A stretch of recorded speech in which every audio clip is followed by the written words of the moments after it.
Hey, what's going on everybody? Commander Crane here, and we are back with another Pioneer video. And today, we're going to be talking about 10 mono black budget decks. So this is the 4th episode in this series of Intro to Pioneer, where I talk about 10 specific decks that are related to specific colors, and eventually dual color decks once I get there. We've already talked about green, red, and white, and we are now on black. So these are 10 decks that I built, for people that are looking to get into the Pioneer format, whether or not, you're a budget player and, you're looking to play with friends and you want a cheap deck, or maybe you play other Magic formats and you're thinking about maybe getting into Pioneer but don't want to spend a crazy amount on some of the, more expensive, tier decks, or, maybe you're just a brand new player and you're looking for just a new deck in general. Either way, this deck, or these 10 decks, could be perfect for you if you really like black decks. So before we actually hop into the video here, I want to mention that all the decks that we are featuring today have all these qualities. They are mono black. No splash colors, nothing. Every spell in our deck should be able to be cast by a swamp. Less than $50. After all, we are playing budget decks, so I wanted to make sure that we put a lot of emphasis on them being budget. Flavorful theme. Obviously, whether or not it's like a creature type matters deck or just a lot of synergy between all the different cards, regardless, it's a very, very flavorful theme. And then the last thing is just easy for new players, which I always feel like is really important when it comes to budget decks. We're not playing any cards that have a whole bunch of word soup or anything like that. They're relatively straightforward, simple cards, but cards that are still strong that, experienced players would still enjoy playing and that kind of thing. So let's go and hop into it. So, the first deck that I have to talk about today is really just what a lot of people think of when they think of black, and that is, playing cards like Duress and Thoughtseize, different discard spells. Well, guess what? We're playing mono black discard, or formerly known as like the rack or 8 rack, or technically it's 12 rack. So what we're trying to do is we're playing a ton of different discard spells, like obviously Duress, Intimidation Tactics, Hopeless Nightmare, Shrieking or Bandit's Talent, and Davriel. And then what we're trying to do is have our opponent take damage from a bunch of our permanents because they don't have cards in hand. For instance, cards like Shrieking Affliction and Davriel, as well as Bandit's Talent, help us end the game quickly. Our opponent doesn't have any cards in hand, so they're going to take a whole bunch of damage. That's what we're looking to do with this deck. Everything, either they take damage from discarding spells, or it makes them discard spells. Overall, just really, really, big fan of this deck. I think it's, when you think of black, this is one of the decks that people generally think of. So the next one I have to talk about is a deck that a lot of people really think of when it comes to mono black, especially in Pioneer as well, and that is Gary or Grey Merchant of Asphodel. So we have a mono black devotion deck. So what we're trying to do is play a ton of cards that have a whole bunch of black pips. Obviously, like Dreadshade, it's black, black, black. Yorick's Fenworker, black, black. And then obviously different cards like Sora Mirthless has 2 pips in its mana cost. What we're trying to do is play a whole bunch of cards or permanents that have black pips in their mana cost, and then play Grey Merchant of Asphodel, where when it enters the battlefield, each opponent loses X and you gain X, where X is your devotion to black. That's what we're trying to do. And also we're kind of going like a pseudo, we're playing a decent amount of removal, we're playing Underworld Dreams to kind of hate on our opponent, drawing cards. That's what we're trying to do with this deck. And yeah, overall, definitely one of my favorite decks featured here today. I've always been a huge fan of Grey Merchant of Asphodel. And yeah, this deck is it's just really, really fun. If you like Gary, you're going to love this deck. So the next one I have to talk about, also kind of as a pseudo, dealing damage and gaining life at the same time, that is mono black burn. What we're trying to do with this is similar to a mono red deck, where we're just trying to deal a bunch of direct damage to our opponent, with obviously cards like Hopeless Nightmare, Sovereign's Bite, and Alms of the Vein, as well as cards like Vampire's Kiss and Collector Brutality. The nice thing about this deck is, while we're dealing a whole bunch of damage, we're also gaining a bunch of life. So against other aggro decks, we're going to be able to race them extremely easily. But we're also playing a whole bunch of cards, specifically vampires, that really synergize with the deck. Most notably, Knight of the Ebon Legion, Vampire Cutthroat, Vampire of the Dire Mood, Gifted Aetherborn, and Stromkirk Condemned. I really love Stromkirk Condemned in this deck just because we're able to discard cards like Alms of the Vein, for instance, for the Madness cost, and be able to take advantage of that and give all of our vampires +1/+1, which is just really, really good. But yeah, overall, mono black burn, very, very spicy deck. So the next one, with this deck, we're gaining a whole bunch of life, but what if we intentionally want to lose life?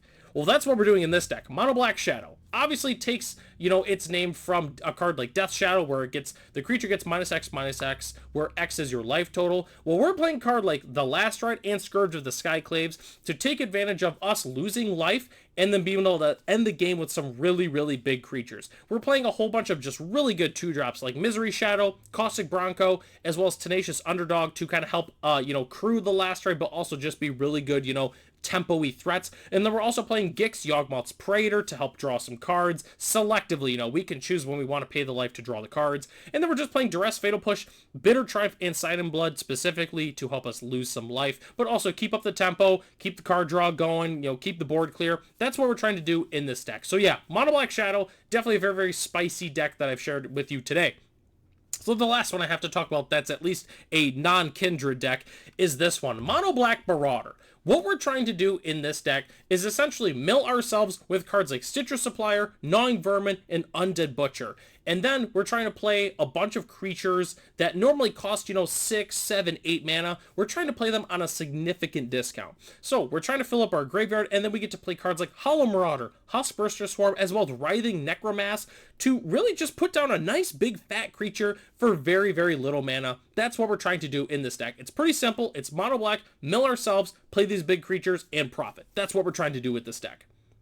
Okay, so for what everyone has really been waiting for, I have 5 creature type specific decks to talk about.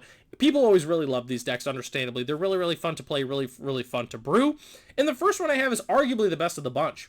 That is Mono Black Demons. I guess Rakdos Demons is kind of one of the better decks in the metagame. Just because of a card like Unholy Annex Ritual Chamber, you get a lot of card advantage from a card like that. And then you also just get to play some just really good black cards in general. Really some of the best in the entire format. But this one is Mono Black.